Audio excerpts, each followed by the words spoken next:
Let's also talk about the announcement, as long expected, of £100,000 payouts and compensation for infected blood victims. This is when 1970s onwards the NHS basically, let's face it, for a lot of the time, knowingly gave HIV and hepatitis infected blood to children, babies and adults.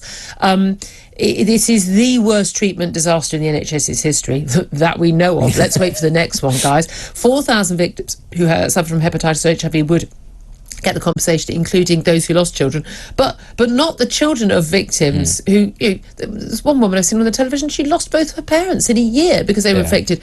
She surely has lost out a huge amount. I mean, not to grow up in that loving family and to have that support. This is what Sir John Major, when he gave evidence to the inquiry, called bad luck. It's...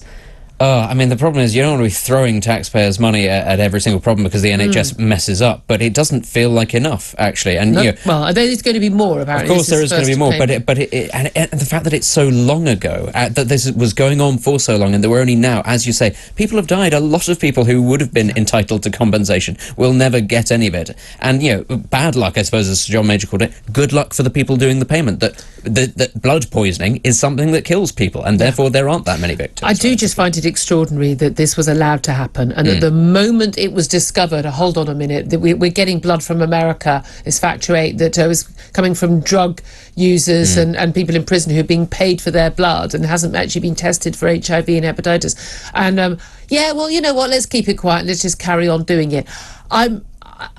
I'm sorry, this is criminal. This is this is murder. It's not even murder, it's murder. The mindset that somebody will have realised, multiple people will have realised and decided, rather than call it out, to keep it quiet. We all know that there is a culture, and has been for a long time, of keeping quiet in the NHS because whistleblowers are punished for pointing out that people are dying and suffering. And this is just another example of it. Again, as with all these things, I need people to go to prison for these things. People being fined and people, being told off in an inquiry report. It doesn't, you need people to go to prison. People who are making these decisions in government, in the NHS. The government covered it up as well. John Major, John Major's is up to his eyeballs in this.